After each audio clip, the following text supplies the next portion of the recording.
தமிழின் அருங்காப்பியமாகிய சிலப்பதிகாரத்தை செவியுறுகின்ற சிந்தனை செல்வங்களே, உங்கள் அனைவருக்கும் என்னுடைய வணக்கத்தை தெரிவித்துக் கொள்கிறேன். புறஞ்சேரி இருத்த காதையில அவன் கொண்டு வந்து கொடுக்கக்கூடிய, அந்தணன் கொண்டு வந்து கொடுக்கக்கூடிய இரண்டாவது கடிதம், அதை பார்த்தோம். அந்த கடிதத்தை பிரிக்கிறான். முதல் கடிதத்தை அவன் பெற்றுக்கொள்ள மறுத்தான், பெற்றுக்கொள்ளவில்லை. இரண்டாவது கடிதத்தை, முதல் கடிதம் வேணிற் காதையில பார்த்தோம். அந்த கடிதத்துக்கு இந்த கடிதத்துக்குள்ள வேறுபாட்டை நான் சென்ற வகுப்புல சொன்னேன். அதாவது கலை என்று சொல்லுகின்ற போது நம்முடைய சிலப்பதிகார காப்பியத்தில் அதனுடைய மனம் எல்லா அடிகளிலும், எல்லா சீர்களிலும், எல்லா அசைகளிலும் பொதுளும். அதே போல அந்த கடிதத்தை மாதவி எப்படி எழுதுகிறாள் என்று பார்த்தோம். தாழை மடலெடுத்து பித்திகை அரும்பெடுத்து அந்த பித்திகை அரும்பை செம்பஞ்சு குழம்பில் தோய்த்து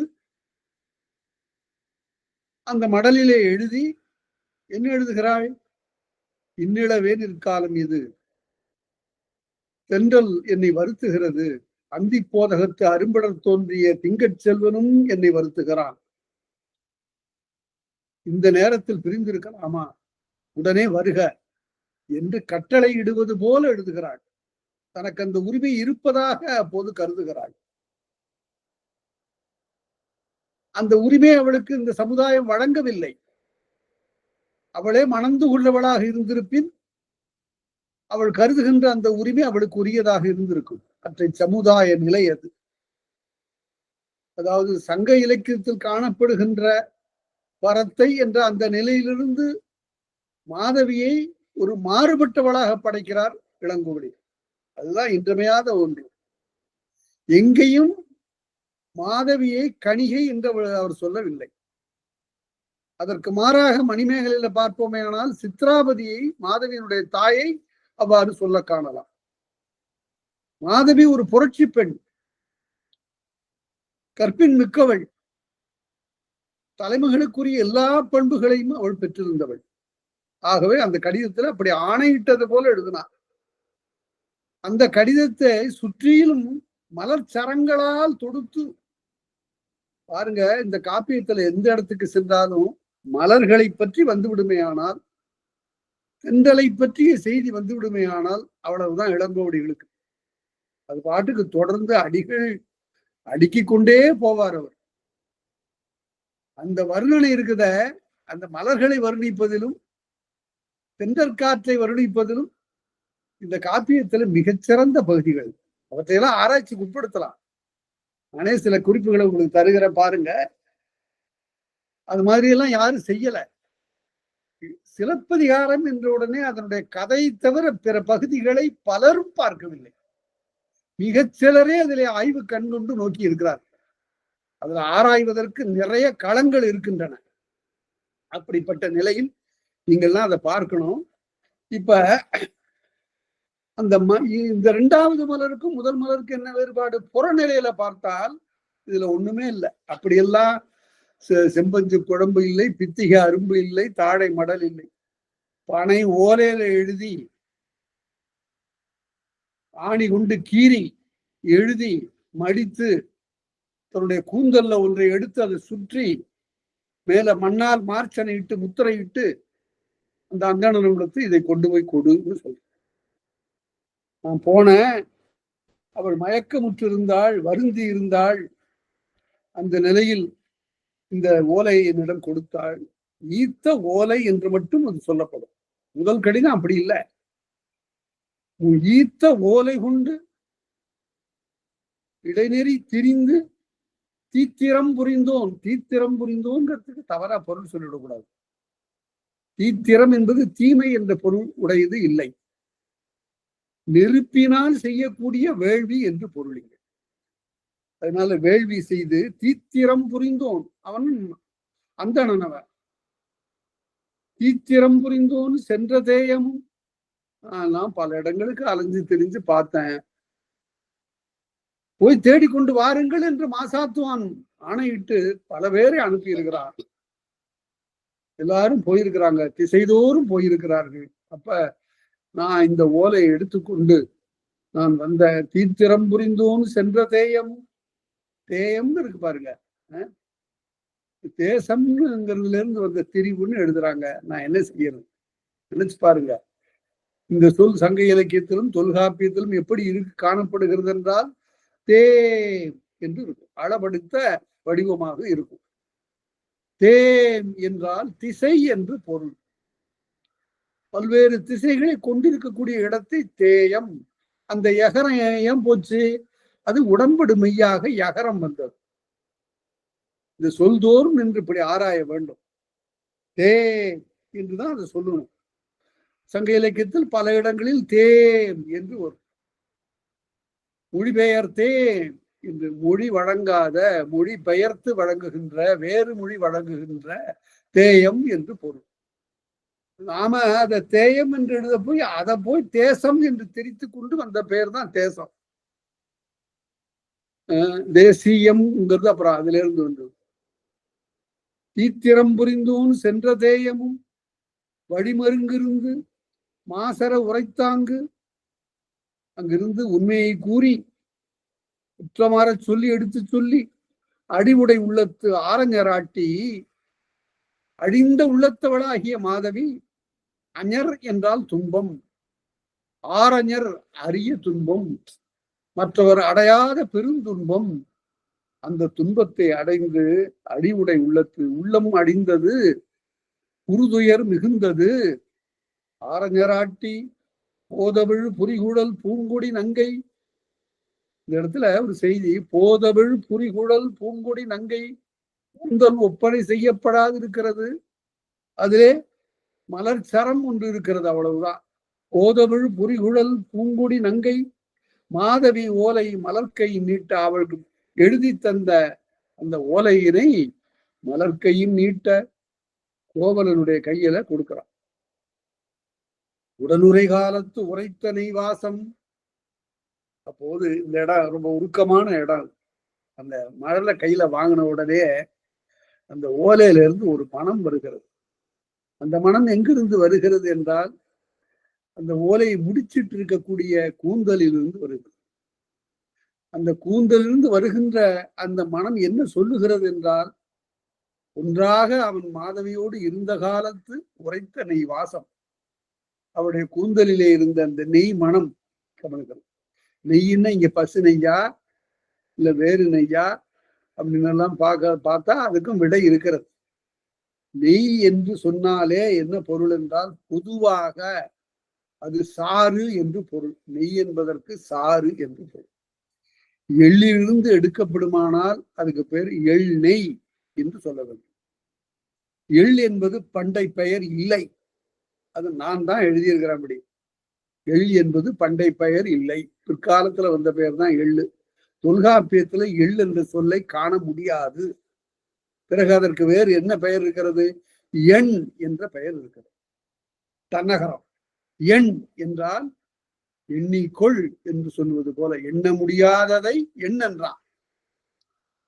அந்த எண், அந்த எண் கூட்டல் நெய் என்ன ஆகும்? எண்ணெய் என்றாகும். அதனால எண்ணெய் என்ற சொல்லை எல்லா இலக்கண ஆசிரியர்களும் எல்லா இலக்கிய ஆசிரியர்களும் எள் கூட்டல் நெய்ன்னு பிரிச்சாங்க. பிரிக்கவே கூடாது.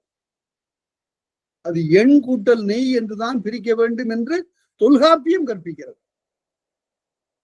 அது பிற்காலத்தில் என்னாச்சு? தவறாக பெறல் பிரிப்பு, தவறாக பிரித்ததுனால எள் நெய் என்று பிரித்து விட்டார். எள்ளினது சாறு எள் நெய் எண்ணெய். சரி, அதே போல கடலை நெய் என்று சொல்ல வேண்டும். கடலை எண்ணெய்ன்னு சொல்லக்கூடாது. எண்ணெய்னாவே அது எள்ளுக்குரியது. கடலை நெய் என்று சொல். விளக்கு நெய், ஆமணக்கு நெய் என்று சொல்ல வேண்டும்.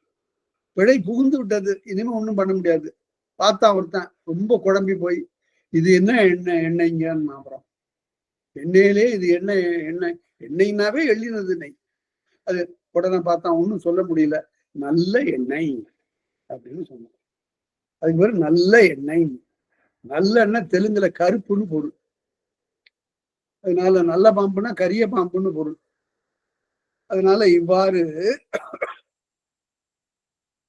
அதை எடுத்து நெய், உரைத்த நெய் வாசம், இது கூந்தலுக்கு தடவி கொள்ளக்கூடிய நெய். இது உரைத்த நெய் வாசம் குறுநெறி கூந்தல் மண்பொறி உணர்த்தி, அந்த மண்ணாலிட்டிருக்கூடிய அந்த முத்திரை அவனுக்கு அதனை உணர்த்தியது.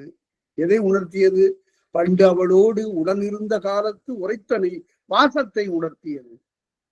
குறுநெறி கூந்தல் மண்பொறி உணர்த்தி காட்டியதாதலின் கைவிடலியா.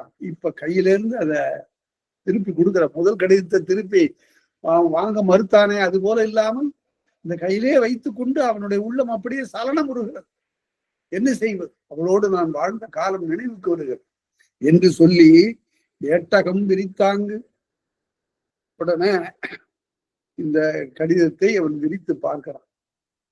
ஏட்டகம் விரித்தாங்கு, அதாவது ஒரு தலைப்பு நான் சொல்றேன், எண்ணி பாருங்க. தமிழ் இலக்கியத்தில் கடிதங்கள் நிறைய வருது. கடிதங்கள் அந்த காலத்திலிருந்து 20ஆம் நூற்றாண்டு வரையில, 21ஆம் நூற்றாண்டு வரையில பாத்திரங்கள் எழுதிய கடிதங்கள், பெரும் சான்றோர்கள் எழுதிய கடிதங்கள், இவையெல்லாம் வேறு இலக்கியங்களில் இடம்பெறுகின்றன. பிற்காலத்த புதினங்கள்ல கூட அருமையான கடிதங்கள்லாம் வருகின்றன. அந்த கடிதங்களை எல்லாம் கூட தொகுத்து பல பேர் போட வேண்டும், அமைக்க வேண்டும். அப்படியெல்லாம் ஒரு முயற்சி வர வேண்டும். ஆங்கிலத்தில் அப்படி நடந்திருக்கு, தமிழ்ல அப்படி நடக்கல.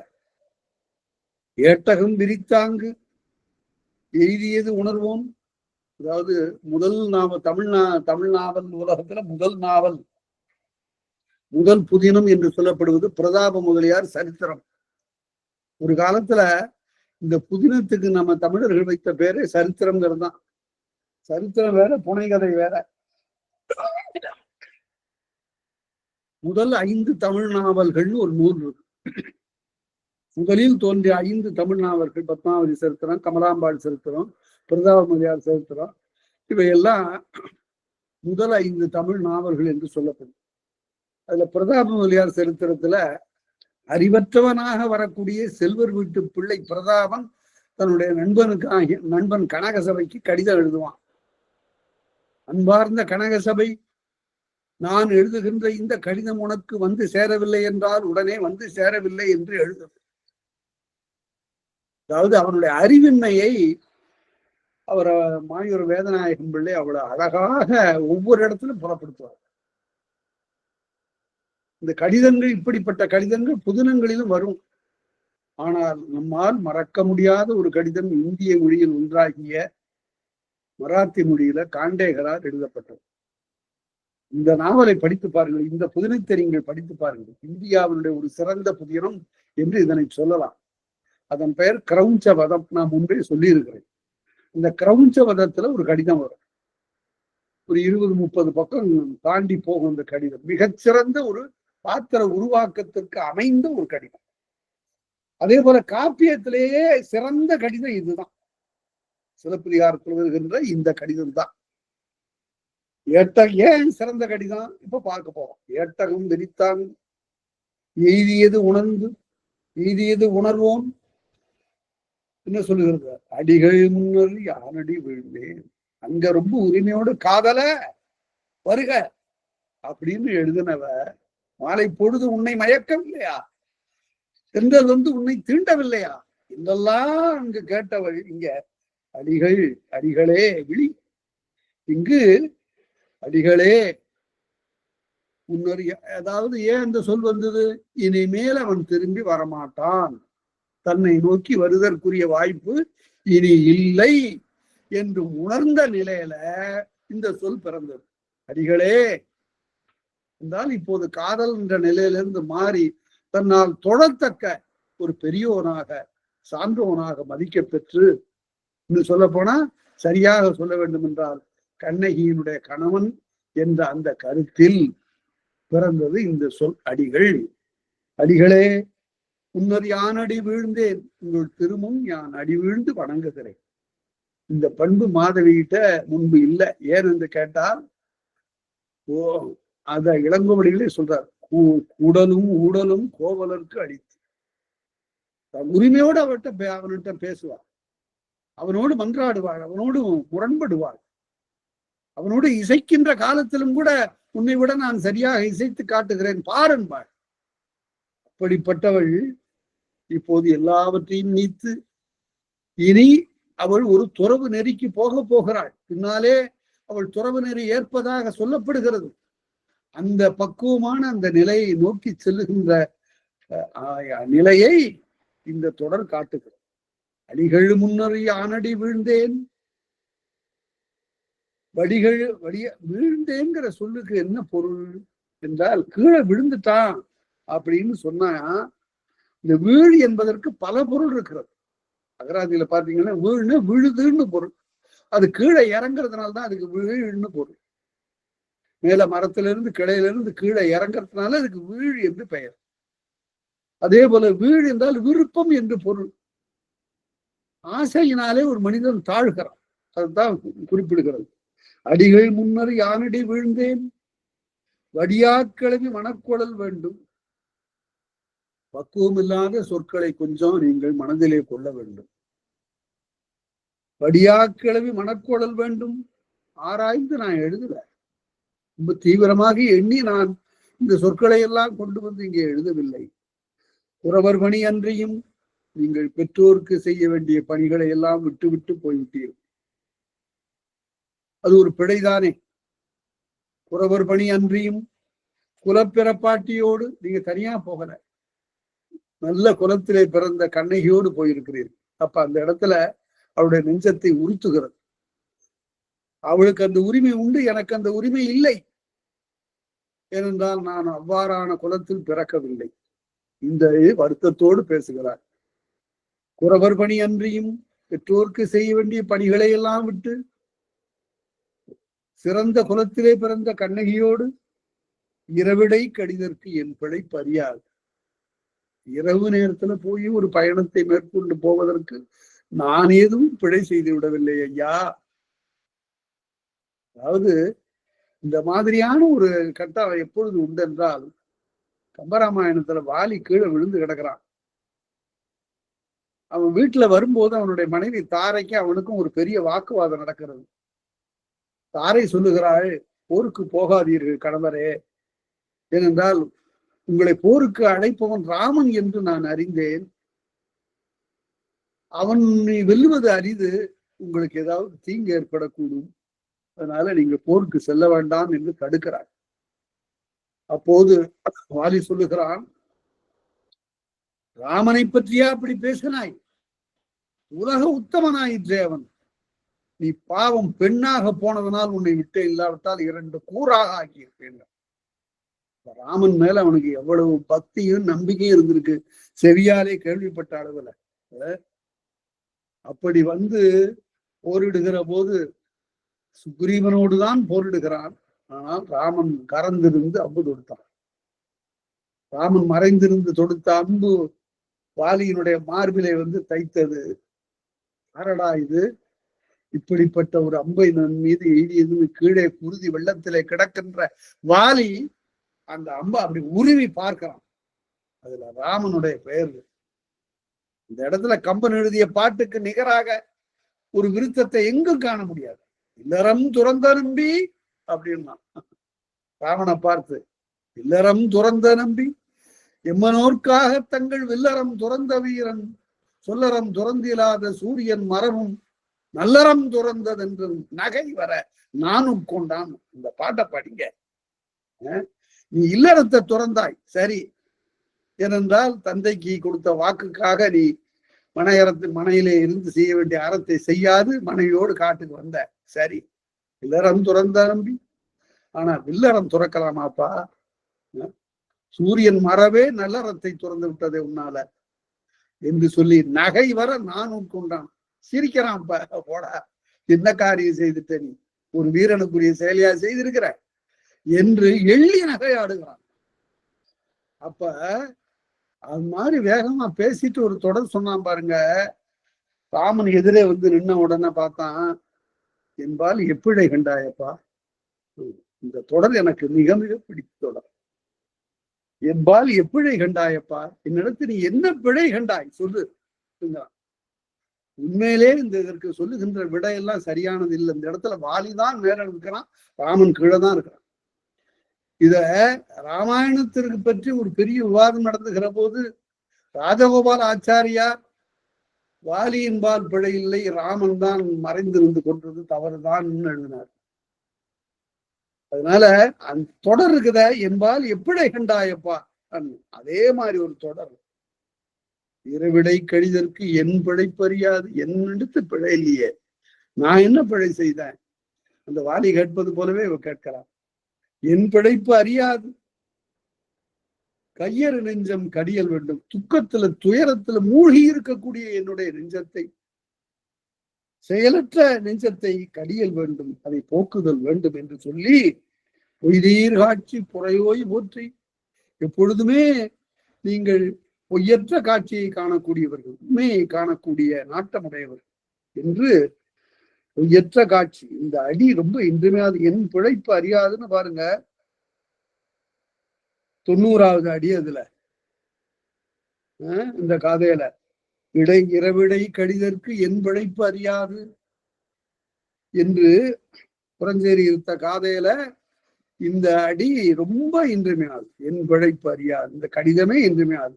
இந்த கடிதம் ஏன் இன்றுமையாது என்பதற்கு இனிமேதான் பார்க்க போறோம். என் பிழைப்பு அறியாது, கையறு நெஞ்சம் கடியல் வேண்டும், பொய்தீர் காட்சி புறையோய் போற்றி. குற்றமற்றவனே உன்னுடைய புகழ் வாழ்வதாக என்று சொல்லி, என்றவள் எழுதிய இசைமொழி உணர்ந்து, இசையக்கூடிய உள்ளத்திற்கு இசைவை உண்டாக்கக்கூடிய அந்த உணர்ந்து தன் தீது இலை தீர்ப்பு வழங்கிட்டான். என்ன தீர்ப்பு? அந்த கடிதத்தை பார்த்த உடனே என்ன சொன்னா? மாயப்பொய் பல கூட்டும் மாயத்தாள், பொய் சொல்றவ, மாயமான பண்புடையவள், ஏமாற்றக்கூடியவள், அப்படிலாம் சொன்னவன் அந்த கடிதத்தை வாங்க மறுத்தவன் இங்க வாங்கி படிச்சுட்டு தன் தீது இலை. இந்த பண்புதான் கோவலனை வீழ்த்தியது. எப்படி? ஒரு சமயத்துல ஒருத்தர் நல்லவங்கம்பான், இன்னொரு சமயத்துல மோசம்பான், ஒரு சமயத்துல பாராட்டுவான், ஒரு சமயத்துல மற்றவர்களை தாக்குவான் என்ற ஒரு ஊசற் பண்பு அவனிடம் இருந்தது. சலனம், அசைவு, மயக்கம். தன் தீது இழல், அவள் குற்றமற்றவள் என்று தளர்ச்சி நீங்கி, இதுகாரும் உள்ளத்துல ஒரு தளர்ச்சி இருந்தது, மாதவி இப்படி செய்துட்டாள என்று அந்த தளர்ச்சி இருந்தது, அது நீங்கி என் தீது தன்னை உணர்கிறான். நான் தான் தப்பு செய்தேன், நான் தான் தவறு செய்தேன், என் தீது என்றே எய்தியது உணர்ந்தாங்கு. நடந்ததையெல்லாம் உணர்ந்து ஏற்பயந்தோர்க்கு, இந்த ஏற்பயந்தோர்க்குங்கிறதுக்கு கொஞ்சம் இலக்கணப்படி பார்க்கணும். உரை எழுதுகின்ற காலத்து இந்த இடத்துல கவனமா உரை எழுதணும். பயந்தோர்க்குங்கிறதுக்கு இடையினம் போட்டு எழுதல, வல்லினம் போட்டிருக்கு. அப்படின்னா என்ன பொருள்? ஏற்பயந்தோனுக்கு என்று தந்தையைத்தான் இது குறிக்கிறது. இது பெற்றோர் இருவரையும் குறிப்பதாக சில இடங்கள்ல திறனாங்க எழுதியிருக்கிறாங்க. அப்படி இல்லை, இது தந்தைக்கு தான் இதை அனுப்புறான். அந்த கடிதத்தை தந்தை, என் தந்தையிடம் கொடு, ஏற்பயந்தோருக்கு நான் எழுதினதாக சொல்லி, இந்த மாதவி எனக்கு எழுதிய இந்த கடிதத்தை நான் எழுதியதாக சொல்லி என்னுடைய தந்தையிடம் கொடு. ஏற்பயந்தோ, என்னை பயந்தவன். இந்த பயந்தவன்கிறது பாருங்க, பயந்தவன் படிக்க விடாது, அது வட சொல். இது பயந்தவன் என்றால் பெற்றவன் என்று பொருள். பயன் என்பதிலிருந்து வந்தது. ஏற்பயந்தோர்க்கு இம்மண்ணுடை முடங்கல், மறுபடியும் முத்திரை அப்படியே கலைக்காம, மண்ணுடை முடங்கல் பொற்புடைத்தாக பொருளுரை பொருந்தியது.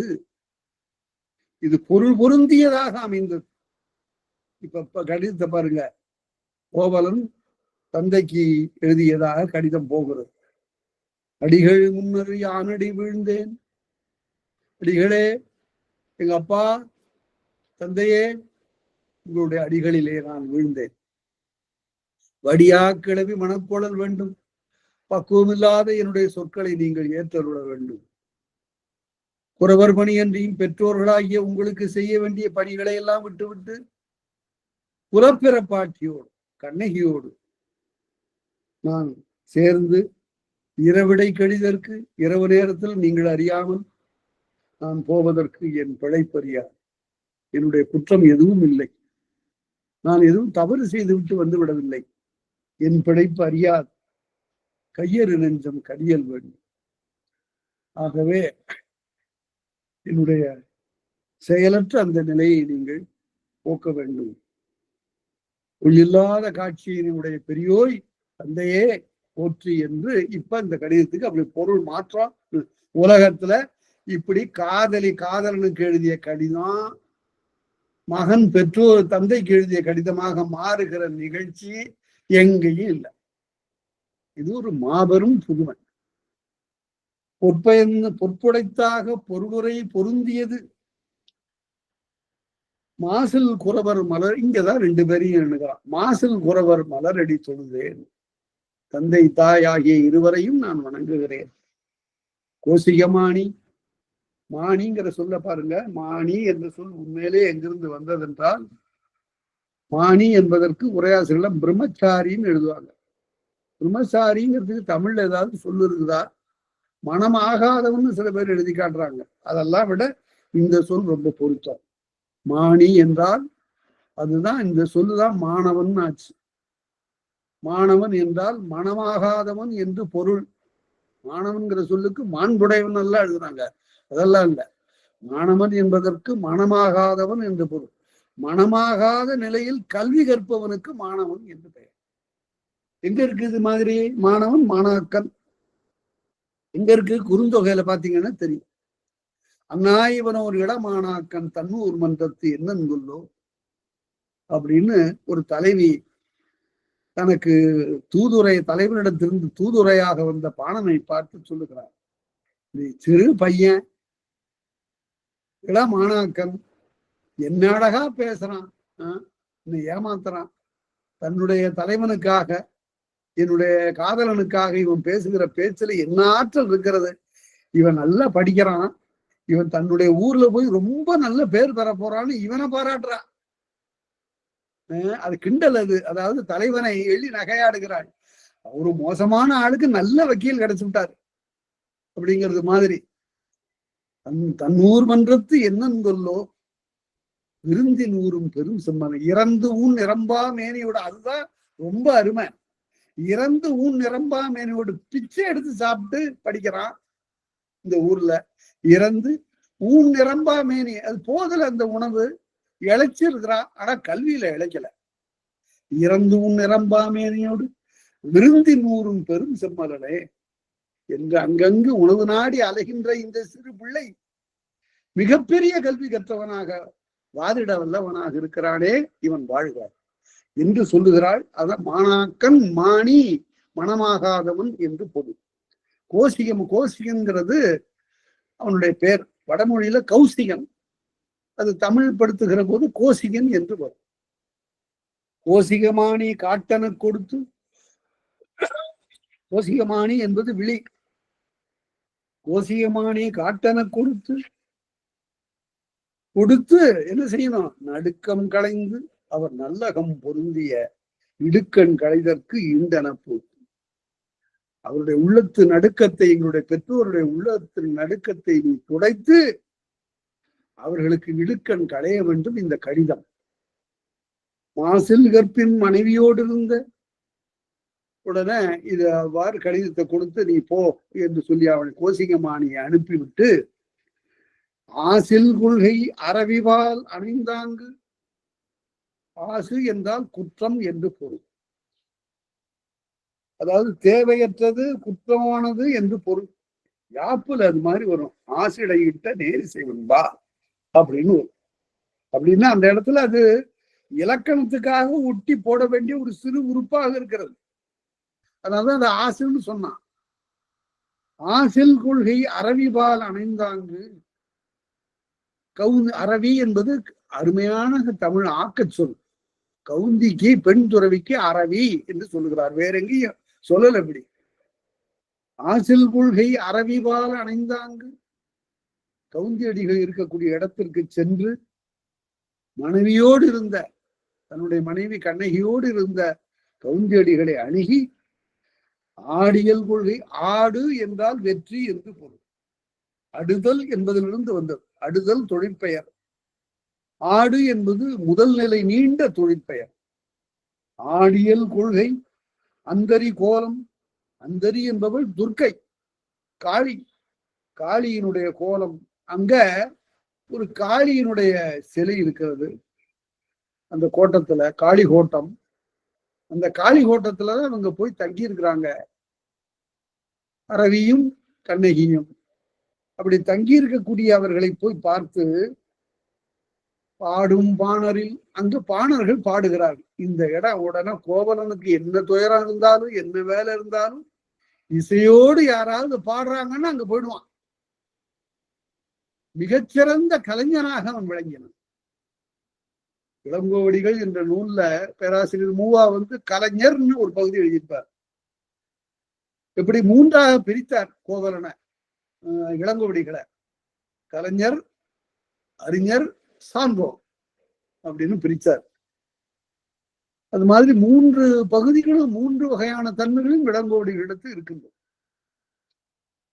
பாடும் பாணரில் பாங்குறச் சேர்ந்து, பாணரை கண்ட உடனே ரொம்ப மகிழ்ந்து அவர்களோட போய் செந்திரம் புரிந்த செங்கோட்டு யாழில், இந்த செங்கோட்டு யாழ்ங்கிறது 7 நரம்புகளை உடைய, மகர யாழ் என்பது 19 நரம்புகளை உடைய, வேறு யாழ் என்பது 21 நரம்புகளை உடைய, சகோட யாழ் என்பது 14 நரம்புகளை உடைய.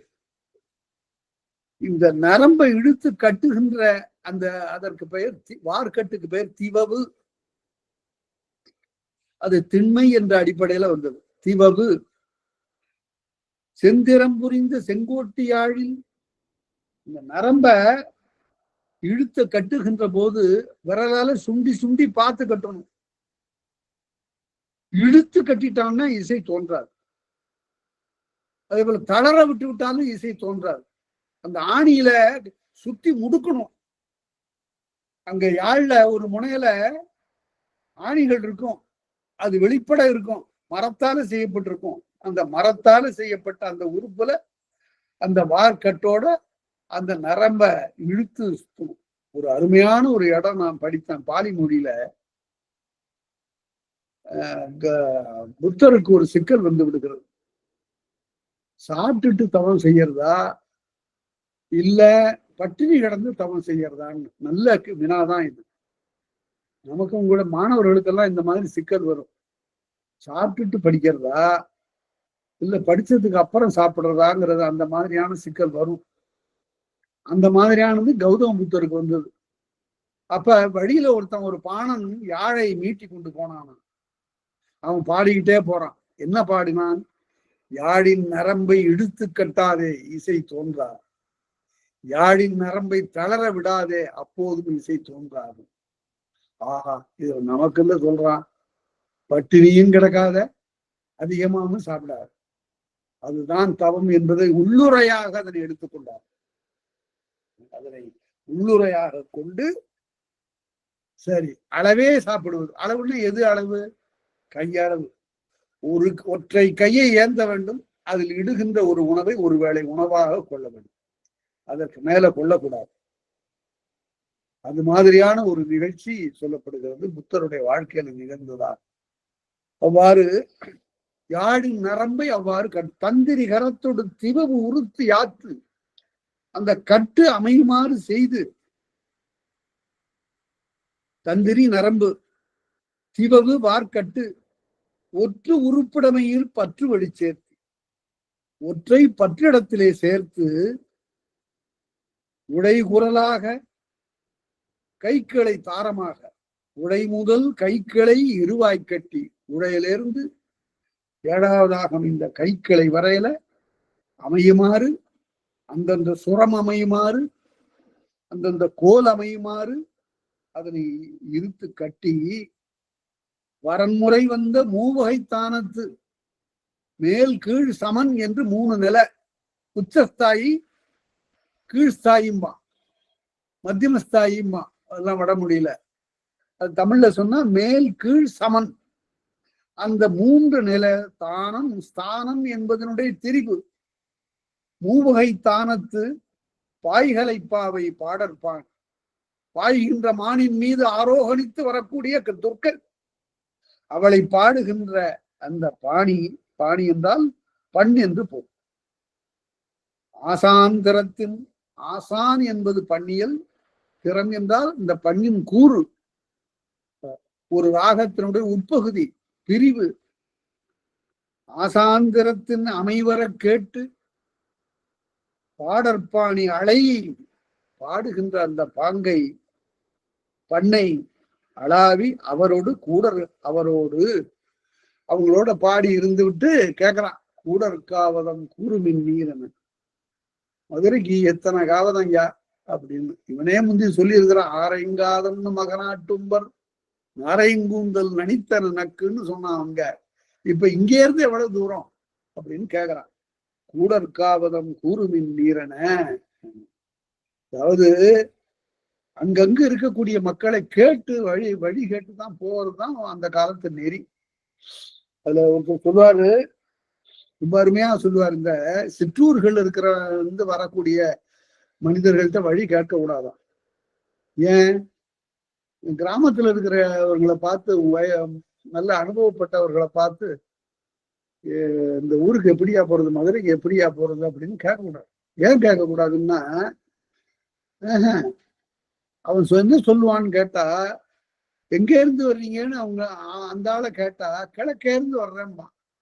எங்க போறீங்கன்னா மேற்க போறேன்பா. அவன் திசைகளால் தான் உலகத்தை அளந்தான். அவனுக்கு எந்த ஊருக்கு போறதும் ஒரு பொருட்டு இல்ல. 10 காவதம் 20 காவதம் எல்லாம் அவன் அளந்து அப்படி பாக்குற ஆள் இல்ல. அவன் நாடுதோறும் தெரியக்கூடிய, அவன் உலகத்தினுடைய பிள்ளை. அவனுக்கு அத்தகைய ஒரு எதையும் ஒரு பொருட்டாக மதிக்காத ஒரு ஆற்றல் அவனுக்கு இருக்கிறது. உலகத்தை தன்னுடைய காலால அளக்கிறவன் அவன். அது மாதிரி அதே சொல்லுவாங்க, அப்படிப்பட்டவன் பக்கம் தாங்க போயிட்டு வாங்க அப்படின்பா. கூப்பிடு தூரம், அந்த கூப்பிடு தூரம்ங்கிறது அந்த காலத்துல ஒரு நல்ல ஒலிக்கு அளவு போகும். கூப்பிட்டு பாருங்க, எது விரல கேட்குதோ அவ்வளவுதான் அப்படின்பா. ஆனா அது போக போக தொலையா வழியா இருக்கும். அது சிற்றூர்களிலே இருக்கக்கூடியவர்களுக்கு முயற்சி குறைவு இல்லை என்பதனை காட்டுகிறது. நகரத்தில் இருக்கிறவன் அவ்வளவுதான், கொஞ்சம் தொலைவு நடந்தாலே களைச்சு போய் இவ்வளவு தொலைவா, ஏப்பா ஏதாவது வண்டி கிடைக்குமா, ஊர்தி கிடைக்குமா என்றெல்லாம் பார்க்கக்கூடிய பண்புடையவராக. இவ்வாறு கூடற்காவதம் கூறுமின் எமக்கென கூறுமின் நீரன. அப்பதான் வந்தது உடனே, இனிமே இளங்கோடிகளுக்கு உரிய இடம் வந்துருச்சு. நல்ல வாய்ப்பு தேடிக்கிட்டே இருந்தாரு. என்ன, மதுரைக்கு போற வழியில இறங்கியாச்சு. உடனே தென்றல் வந்தது, அவ்வளவுதான். தென்றல் எப்படிப்பட்டது அப்படின்னு நினைச்சாரு. அடிக்கிறார், பல அடிகள் அதுல ஓடும். 32 வரையில அது வாட்டுக்கு தென்றல், மதுரை தென்றல் வந்தது காணின்னு. அது ஊருக்கு ஊர் தென்றல் வேற வேறையா இருக்குமா? இருக்கு. எப்படி இருக்கு அதுதான் பார்க்கிறோம். காழகிர் சாந்தம், காள் என்றால் முற்றிய வைரம் பாய்ந்த. காழகிர் சாந்தம் அகில், மணப்பொருள், மனத்தை தருகின்ற மரம். காழையில் சாந்தம் சந்தனம், கமிழ்பூம் குங்குமம், குங்குமமும் மரம்தான். கமிழ்பூம் குங்குமம், நாவி குழம்பு, நாவினா புணுகு, அது பூனை தருவது. நாவி குழம்பு, நலங்குள் தேய்வை, தேய்வின சந்தனம், அரைத்த சந்தனம். நலங்குள் தேய்வை, மான் மத சாந்து, கஸ்தூரி மான், மான் மத சாந்து, கஸ்தூரி மானுடைய கழிவு, அதுவும் மணக்கின்ற பொருள். மணங்கமிழ் தெய்வ தேமன் கொடுஞ்சேர் ஆடி, இதெல்லாம் போட்டு நல்ல தெய்வ மனம் கமழுமாறு கலந்த ஒரு சேரு. அந்த சேற்றுல குளித்து வருகிறார் இந்த தென்றல். இந்த மனமிக்க இந்த பல வகையான அரைவுகள்லாம் அங்க அரைக்கப்படுகின்றன, கலவைகள் எல்லாம் அங்கு அரைக்கப்படுகின்றன. அதுல எல்லாம் இந்த தென்றல் போய் இருந்த அந்த மனமெல்லாம் நுகர்ந்து வருகிறது. நுகர்ந்து மோந்து 2 சொற்களுக்கு வேறுபாடு இருக்கிறது. நுகர்ந்து என்பது நம்முடைய பொறிகள் 5ஆலும் அனுபவிப்பது. மோந்து என்பது மூக்கால் அறிவது. மோப்ப குழை மனுஷன் தான் சொல்லணும். பூவை முகர்ந்தான் சொல்லக்கூடாது. முகர்ந்தான் என்பது இல்லாத சொல், பிழையான சொல். மான்மத சாந்தம் மணங்குமல் தெய்வ தேமன் கொழுஞ்சேராடி மிக மென்மையான அந்த கொழுஞ்சேராடி தாது சேர் கடுநீர். தாது என்றால் தேன், மகரந்தான். மகரந்தம்னா ஆகு பெயர் அந்த இடத்துல தேனை குறிக்கும். தாது சேர் கடுநீர், கடுநீர் என்பது செங்கடு நீர். தாது சேர் கடுநீர் சண்பக கோதையோடு, சண்பகம்னு எழுதணும், செண்பகம் என்று எழுதக்கூடாது, பிழை. சண்பக கோதையோடு, கோதை என்றால் கொடுக்கப்பெற்ற மாலை என்று பொருள். சண்பக மாலை, மலர்களை பற்றி வர்ணனை வந்தாலும் தென்றலை பற்றி வர்ணனை வந்தாலும் விளங்குவடில் ஓரடி ஈரடியாக போக மாட்டார். தாது சேர் கடுநீர் சண்பக கோதையோடு மாதவி மல்லிகை மனைவளர் முல்லை போதுவிரி தொடையில் பூவடை பொருந்தி என்று என்னாச்சு, போய் சந்தனத்தினுடைய மனத்தை பார்த்தது, அப்புறம் அகிலனுடைய மனத்தை மோந்தது, அப்புறம் கத்தூரி குழம்பை போய் தொட்டது, அதற்கு பிறகு நாவி குழம்பிலே தோய்ந்தது. அப்படி எல்லாம் நிறைய சாப்பிட்டது. களைச்சு போச்சுப்ப என்ன பண்றது, களைத்த தென்றல் தாது சேர் கடுநீர் செங்கடு நீர் பூவும் சண்பக மாலையும் மாதவி பூவும் மல்லிகை பூவும் வீட்டிலே வளர்கின்ற முல்லை பூவும் ஆகியவையெல்லாம் அருமையா தொடுக்க பெற்று இருக்கின்ற போடப்பட்டு இருக்கக்கூடிய மெத்தையில படுத்துதான். எது தென்றல். போதுவிரி தொடையல் பூவனை பொருந்தி மெல்லென்ற அந்த மெத்தையின்கள், மெத்தைன்னு சொல்லக்கூடாது, பூவனைன்னு சொன்னாரு. பூக்கள் நிரம்ப பெற்றிருக்கூடிய படுக்கை. படுக்கைன்னு சொல்றதை விட சங்க இலக்கியத்தில் சொல்ல வேண்டும் என்றால் சேக்கை. சேக்கை சேருகின்ற இடம். சேக்கை பூவனை பொருந்தி ஆச்சு. தென்றல் இப்ப எல்லா மலருடைய மனத்தை எல்லாம் நுகர்வதற்காக இந்த படுக்கையில கொஞ்சம் ஓய்வா இருந்து அட்டிர் புகையும் வெளியில வந்தது. வந்தா சமைக்கிற மனம் வந்துருச்சு. இங்க இருந்தோ அட்டிர் புகை வருகிறது.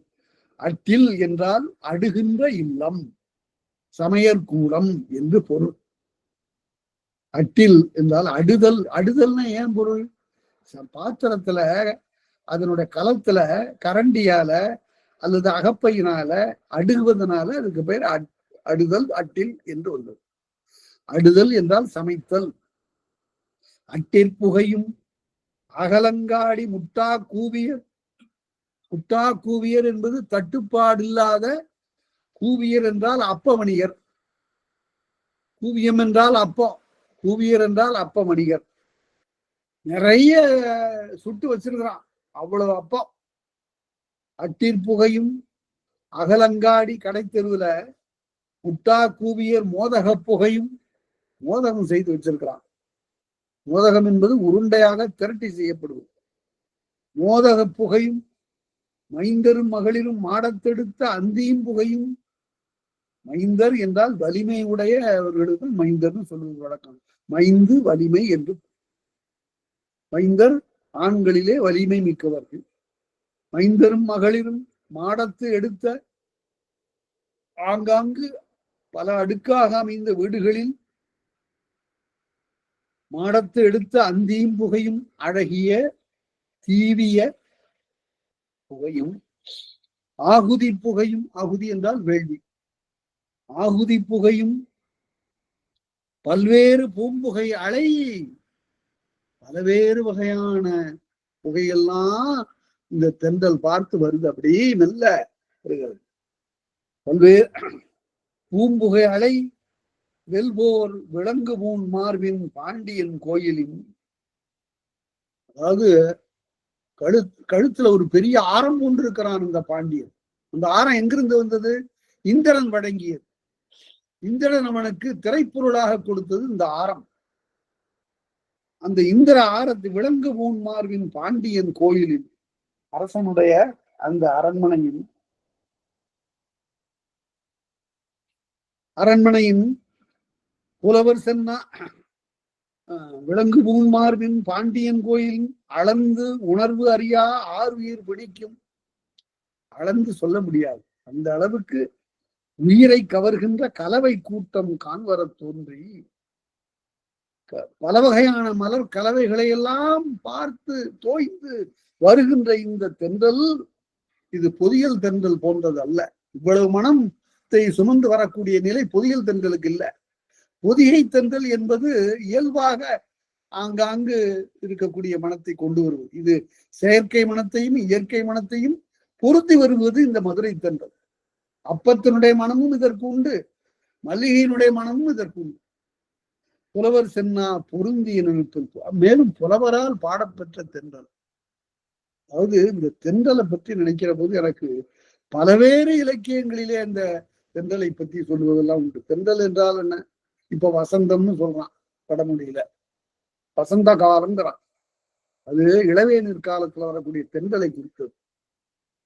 அதாவது ஒரு அருமையான பாட்டு உங்களுக்கு சொல்றேன் கேளுங்க. நான் இளமையில கவிதை இதழ்களை எல்லாம் வாங்கி படிப்பது வழக்கம். எங்க ஊர் நூலகத்திற்கு சில ஏடுகள் தவறாம வரும்.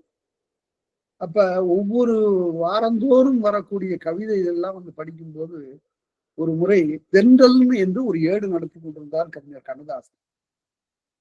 அவரிடம் எனக்கு ரொம்ப ஈடுபாடு உண்டு. ஏனென்றால் பிற்காலத்து கவிஞர்கள்ல பாவேந்தருக்கு பிறகு நிலையாக நின்றவர் அவர்தான்.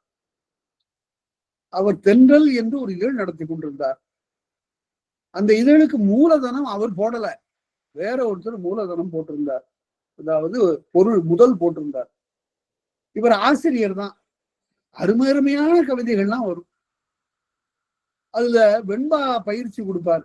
ஈற்றடி கொடுத்து வெண்பா எழுத சொல்லுவார். நான்லாம் அதுல ஈற்றடிக்கு வெண்பா எழுதியிருக்கிறேன். ஒரு முறை ஈற்றடி கொடுத்தார், குப்பையை போட்டு கொளுத்து. அது போலலாம் ஈற்றடி கொடுத்து பல பேரை யாப்பில பழக்கிய ஒரு இதழ். அதனால அந்த இதழ்ல எங்களுக்கு எல்லாம் ஒரு ஈடுபாடு. அந்த இதழ்ல என்ன ஆயிடுச்சுன்னு கேட்டா, திடீர்னு ஒரு நாள் அவரு கடுமையாக அரசியல்ல சில பேரை தாக்கி எழுதிய உடனே அந்த தாக்கப்பட்ட ஒரு செல்வர் என்ன பண்ணாரு, இரவோடு இரவா அந்த தென்றல் பத்திரிகையை விலைக்கு வாங்கிட்டார். வாங்கிட்டு அந்த காவற்காரனுக்கு சொல்லிட்டார், காலம்பரை அந்த கவிஞன் உள்ளார வந்தா விடாத, வெளியே போச்சு அப்படின்னு. இந்த தென்றலை தன்னுடைய உயிராகவே கருதி இருந்த அந்த கவிஞன்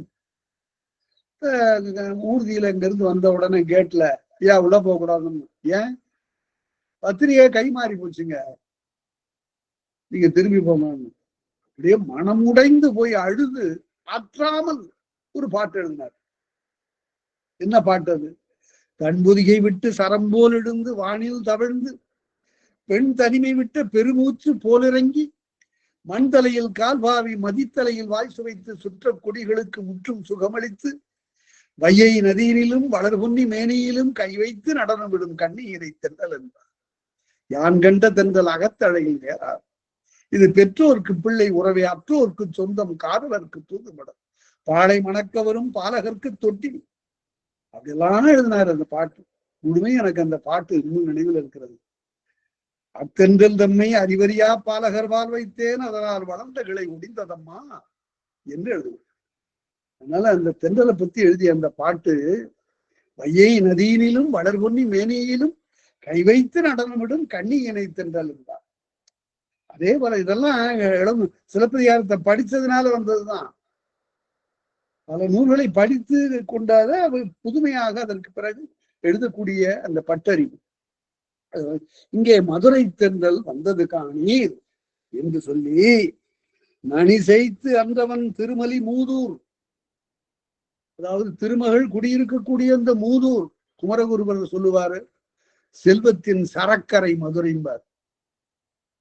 உலகத்தில் இருக்கிற செல்வத்தை எல்லாம் கொண்டிருக்கக்கூடிய சரக்கரை. மணி செய்து அந்தவன் மிகுந்த தொலைவு இல்ல, இங்க பக்கத்துலதான். தனி நீர் கழியினும் தகைக்கிணறு இல்லைன்னு நீங்க போலாம். தனியா போனாலும் கூட உங்களை யாரும் தடுத்து நிறுத்தக்கூடியவங்க யாரும் கிடையாது. இந்நாள் முறைமையின் இருந்தவ முதல்வியோடு முந்திய நாட்கள் எல்லாம் செல்லுகின்ற அந்த முறையிலேயே நிலவிலே நடந்து பயின்ற காலம் பயின்றது போல, வைகரை காலத்தே நடந்தது போல பின்னையும் அல்லிடை பெயர்ந்தனர். இரவுல நடந்தார்கள். அருந்தரர் கடவுள் அகன்பெரும் கோயிலும் வருத்துகின்ற அந்த கோயிலை, அதாவது சிவபெருமானுடைய கோயிலையும், பெரும்பெயர் மன்னவன் பேரிசை கோயிலும், பால்கழு சிறப்பில் பள்ளியும் சிறந்த காலை முரசம் கனைகோள் ஓதையும். அப்ப பல இடங்கள்ல கோயில் இருந்து மணி ஓசை கேட்கிறது, அரண்மனையிலிருந்து முரசொலி கேட்கிறது. பால்கழு சிறப்பில், பால் என்றால் பகுதி, பல வகையான சிறப்புகளை உடைய.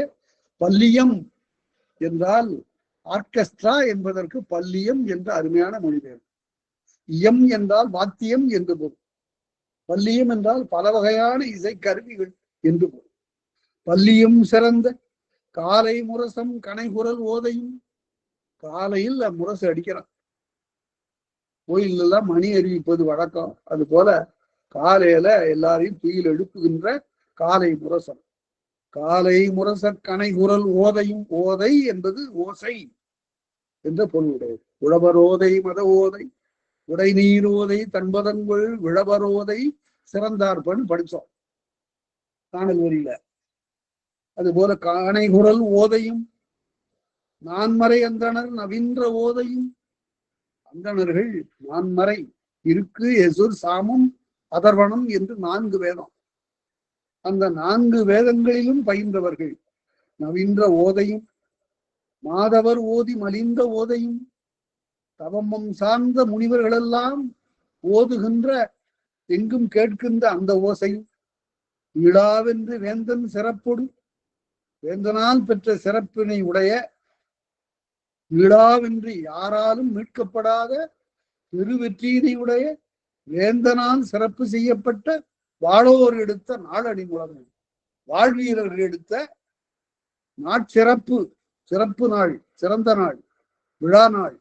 அந்த முழவமும், போரிற்கொண்ட பொறுகரி முழக்கமும், போரிலே பகைவரிடமிருந்து பெற்றுக்கொண்டு வந்த யானைகளுடைய முழக்கமும், வாரிக்கொண்ட வயக்கரி முழக்கமும், காட்டிலே கொண்ட யானைகளுடைய முழக்கம். வாரி காடு, வாரிக்கொண்ட வயக்கரி முழக்கமும். பயம்னா வலிமை. வயக்கரி முழக்கமும், பனைநிலை புரவி ஆளும் ஓதையும்.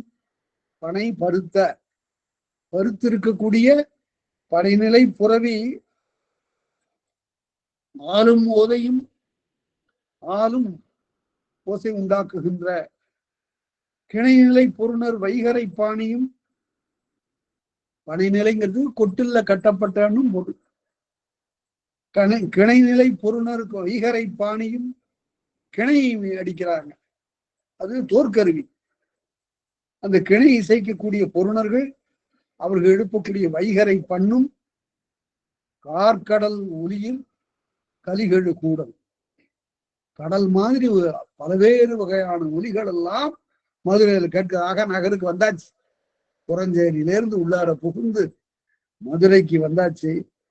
கார்கடல் ஒலியில் கலிகழு கூடல். கலி என்றால் ஆரவாரம், ஓசை என்று பொருள். கலித்தொகை என்றால் ஓசை சிறந்த தொகை என்று பொருள். கலிகழு கூடல். கெழு என்றால் மிகுந்த, நெருங்கிய, அன்பு கெழுமியங்கிறம்ல, மிகுந்த. கலிகழு கூடல் ஆர்ப்பொலி எதிர்கொள்ள ஆரஞ்சர் நீங்கி. எல்லா ஆரவாரத்தையும் பார்த்து துன்பம் நீங்கி அடுத்தது எங்க போலான்னு பார்த்தாரு இளங்கோவடி. இதுவரையில தென்றல் அவருக்கு நல்ல பல அடிகளை எழுதுவதற்கு இடம் கொடுத்தது. அடுத்தபடி உள்ளார மதுரையில நுழைந்த உடனே ஆத்த பார்த்துட்டார், வையை ஆற்ற. அவ்வளவுதான். புலவனுக்கு அப்புறம் கேட்கவா வேண்டும், வையை ஆற்றை வர்ணிக்க போறாரு. இப்ப இந்த ஆறு வையை என்னும் பொய்யா குலக்குடி. இந்த சிலப்பதிகாரத்துல இந்த இடத்த படிங்க. இப்ப இருக்கிற வையாரை போய் பாருங்க. வையாறு எப்படி இருந்ததுங்கிறத அந்த இளங்கோவடிகள் காட்டுறாரு. வையாறு இப்ப ஆறாக இல்லை, அதுல நீர் இல்லை. இப்ப அது மழைக்காலம் வந்தாதான் அதுல தண்ணீர் இருக்கும். அதனால வையை என்னும் பொய்யா குலக்குடி. அதாவது ஒரு படத்துல கலைவாணன் சொல்லுவாரு, இந்த மதுரை ஆற்றுல பத்தி, இந்த ஆற்றுக்கு பேரு வைகை. வையை தான் பேரு. அத வைகைங்கிறது மறு. இந்த ஆத்துக்கு பேர் என்ன தெரியுமா அப்படின்னு கேக்குறாரு. இதுக்கு பேரு வைகை.